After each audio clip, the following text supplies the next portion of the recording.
again, and welcome to Kabbalah Revealed. I'm Tony Kozenek. Over the past 12 weeks, we have been looking at important concepts in Kabbalah.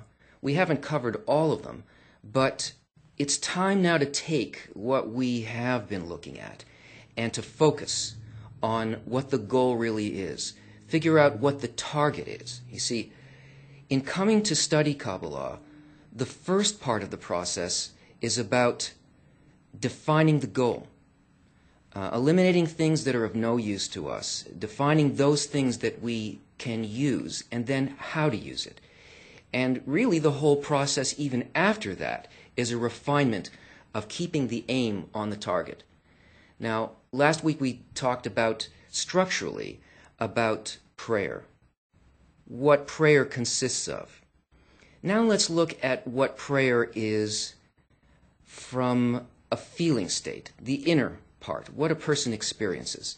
Let's define the target now in the work of Kabbalah by taking a look at what it is that we're actually asked to do to change in our inner state in order to reach what we call equivalence of form with the Creator.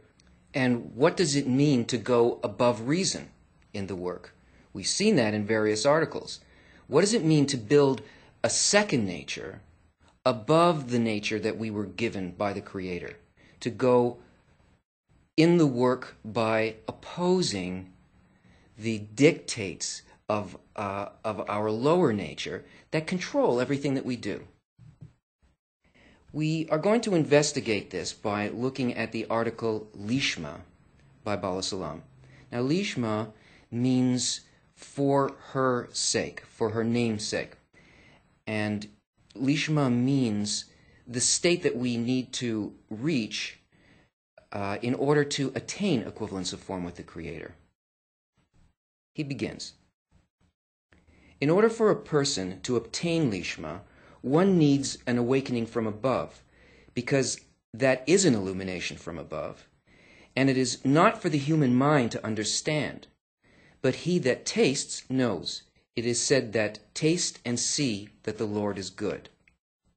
So, in the first place, this thing that we have to attain is not within our nature, and our nature is defined as the will to receive for myself alone. That is, no matter what action it is that we find ourselves taking, no matter how it appears in this world, no matter how altruistic its outward quality is as an action, we're still doing it based only on the parameters of our nature. And that the nature of Lishma requires awakening from above means that because it's not in our nature, it is something we have to obtain outside of it. And there's no way for us to truly understand what this is within our nature. That is, we can't really use our mind, what we call our reason, in order to proceed in this process. We don't disregard the normal things that our mind tells us, but its purpose in spiritual ascent is completely different from its purpose in our day-to-day lives, getting the things that have to do with our survival and the happiness of our lower nature, which is our animal. So it won't be by means of our mind that we're going to proceed here. The only way that we can proceed is, as he says, taste and see that the Lord is good. That it's going to have to be something not in the mind, but something yet tangible to us. How we experience things, what the overall feeling is, what the greater experience within us actually is. He continues, because of that, upon accepting the burden of the kingdom of heaven, one needs for it to be in utter completeness, meaning only to bestow and not at all to receive. Very, very important. When a person determines that they are going to begin this work of a direct contact with the Creator, a very clear line needs to be drawn as to what it is we're trying to achieve. This state of Lishma is not sometimes to give and sometimes to take. It has to be a complete grasp. You must enter the state totally. So the desire for it also has to be complete. And when a person decides to do this, they aim at not fooling themselves. They aim at looking very carefully what their actual responses are to things. And he continues, if a person sees that his organs do not agree with that idea, he has no other counsel except prayer, to pour his heart to the Lord, to help him make his body consent to enslaving himself to the Creator. Now, don't get put off by the word enslaved. Bala Salam is writing all the time from how it feels within our experience. So, from the will to receive, the idea that we would move to a state where our inner intentions would only be in order to receive, in order to bestow, that is not for myself. At the beginning of the path, this feels like, this is enslavement, or I will disappear, or so on. But you must keep in mind that we're not talking ever about trying to control the normal desires of our animal level. These things we don't have to deal with. It'll confuse you to start thinking that way.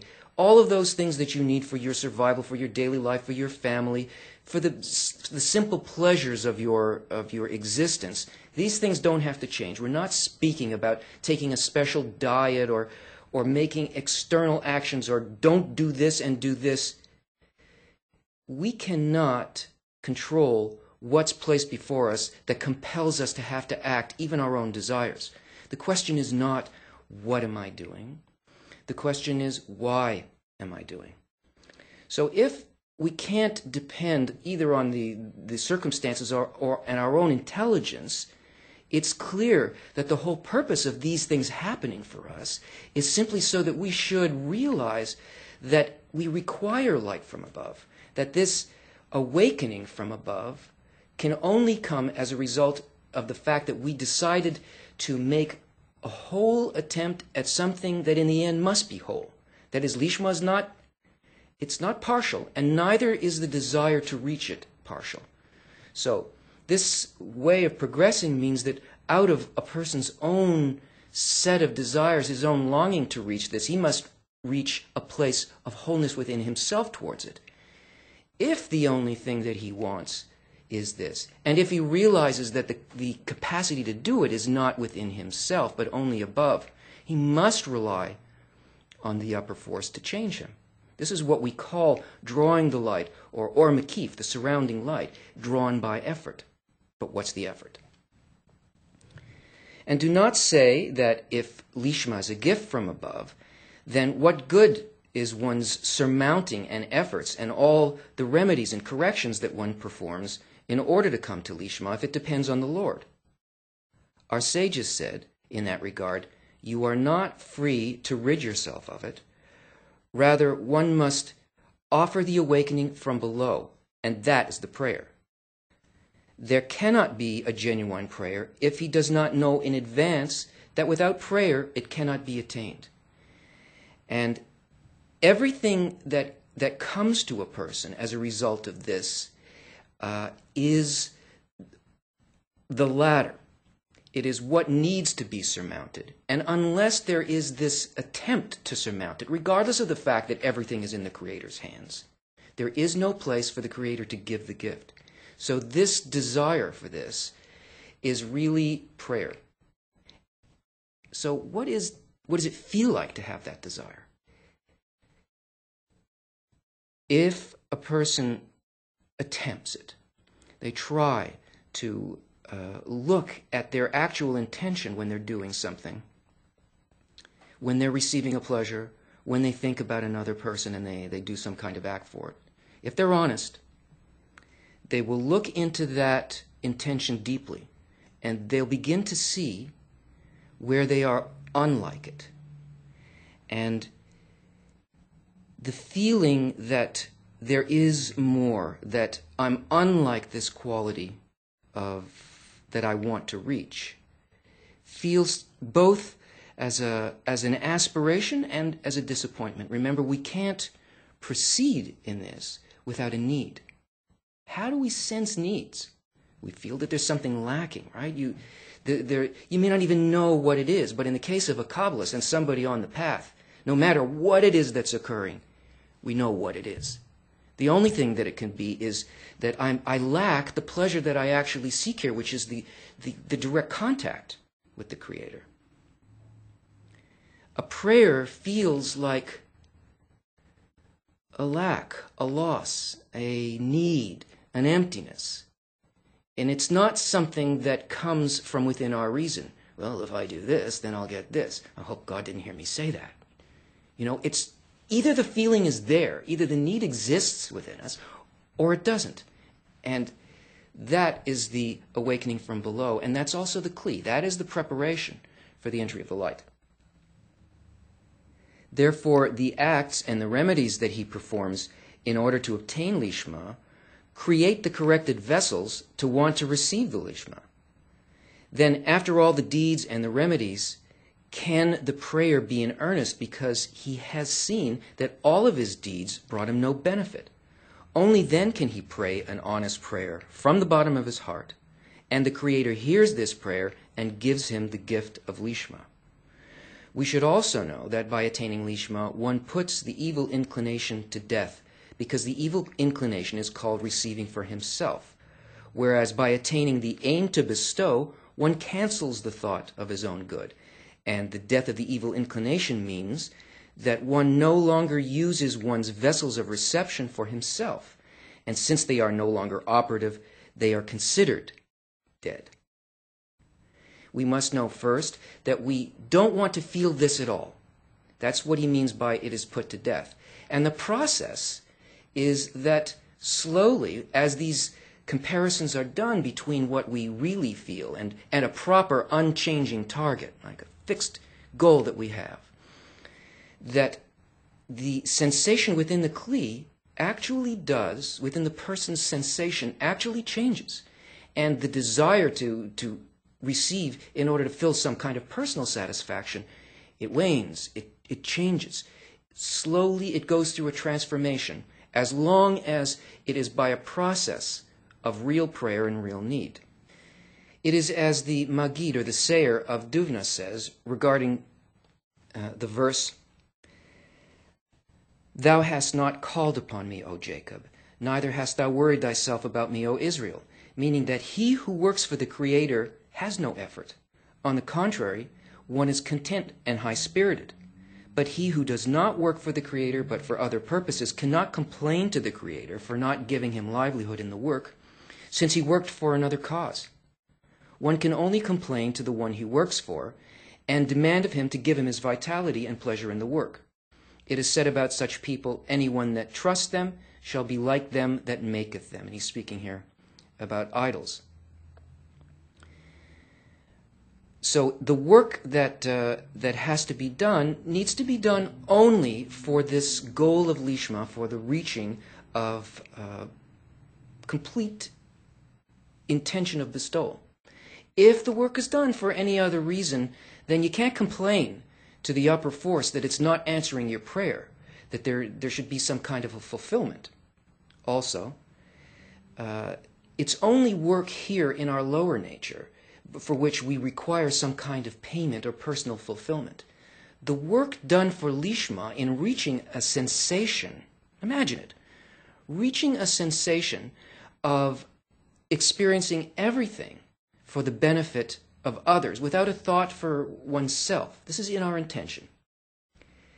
What possible payment could anybody ask except the fulfillment of reaching that desire? Because there all boundaries disappear, all suffering ends, not just for me, that is, not just for the person on the path, but for everybody around them. 100% effort, external, internal, is being put into the well-being of all life. So the payment for on the path of lishma, even though we find ourselves differing from this quality and maybe feeling kind of an emptiness or suffering at the moment that we realize, oh no, I'm still not at my goal, I still haven't reached that place. It's payment, it is excitement, it's high spirits, as he says, because you know you're on the adventure, you're on the path, you're on the hunt to hit that bullseye. Do not be surprised that when one takes upon himself the burden of the kingdom of heaven, meaning when he wants to work only to bestow to the Creator, that he still feels no vitality at all. This vitality should compel one to accept the burden of heaven, and one should accept it coercively against his better judgment, meaning, even if you're on the path, what should happen is that your sensation of being fulfilled by anything other than that, it just wanes. And a person proceeds against their better judgment. Now, this is what is meant by above reason in the work. If you listen to the ground rules of your will to receive, your body, basically, it will say, what are you doing this for? This doesn't make any sense. You're just screwing everything up here for me. This is always the argument. And a person will always see and hear everything around them working against it. But this is in order for us to be able to, he says, accept the work coercively. He means do not listen to what the will to receive says, but understand that this doubt that comes before us from the will to receive actually enables us to make this choice by free will.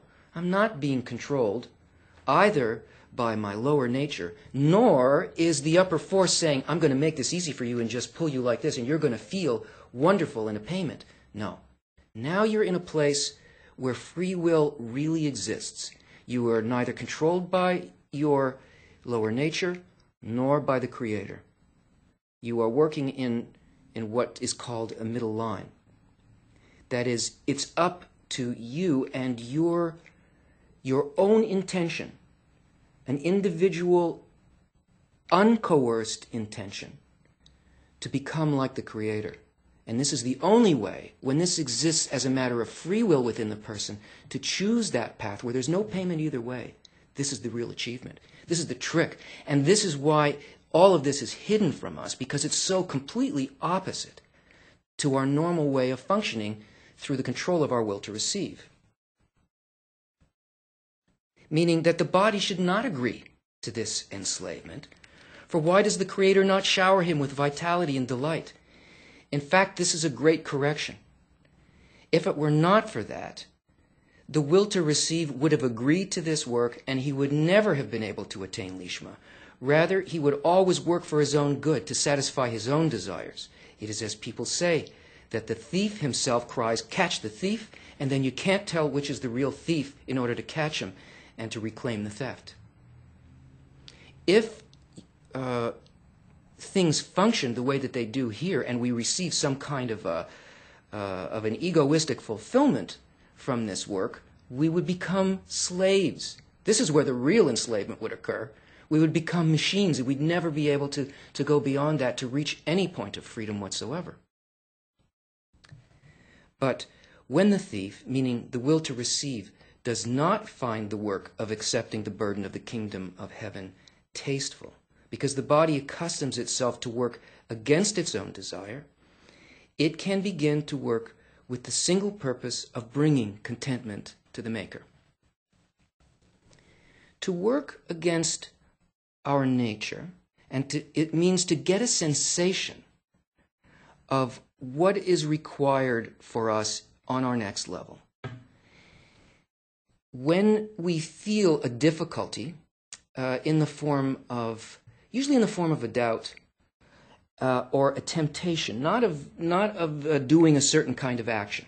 Kabbalists don't deal with the physical level of actions, but when the temptation is to believe that my life would be better if I simply pursued this for myself, that I see the people around me successful who pursue this. When the doubt comes to say it should be this other way, working against nature means not to use that level of reason. Recognize it. It's the only thing that the animate level within the person can say. What do you expect it to be? It can't be anything other than that. The speaking level, the higher level, the one that a person is attempting to give birth to from this point in the heart that you felt at the beginning of this path, that is like a spiritual embryo, now is going to become a person. If that's going to happen, then the reason, the thinking, the logic behind how you will proceed has to be the logic of the Creator. It's an opposite logic. So we can immediately sense what the next thing is that has to occur for us by the doubt that comes up. It's like a radar system that immediately shows us precisely the thing that has to be worked on. And then it is impossible to proceed except by faith here. And this is what's meant by faith, not a belief, not like, well, some wise guy told me that this is the way that it should be, so what the heck, I'll do it and everything will be okay. No. It must be that the desire to feel the upper mind means that I will not allow myself to be guided by my desire to receive for myself, either spiritually or corporally. That I will make the effort anyway, I'll do it as an experiment, and I will see what the results are. I will put that effort in. What will the effort give me? The effort will give me a need. Big reward. It's a huge reward, actually. The need will be a need specifically for what it is that I couldn't achieve. It will raise the person above the doubt. It will create not a physical vessel, but now a spiritual vessel that exists above the will to receive. A second nature begins to be built there. That is, desires not for this physical level, which are already perfected, done. We don't have to deal with that. Creator did that. But here we begin to build and grow a man, a spiritual creature that is made up of a desire, because that's what the creature is. It's just a desire, but it's a specific desire only for the Creator's mind, towards everything else, towards what now begins to be below the person. These are real sensations. This is something that a person actually feels, an attainment, an enlightenment, a spiritual ascent, in which reality appears very differently to that person. One's intention should be only for the Lord, as it says, "Then thou shalt delight thyself in the Lord." Thus, when first he served the Lord, he did not sense any pleasure in the work, and rather it was done by coercion. But now that he's accustomed himself to the work in order to bestow, he merits delighting in the Lord.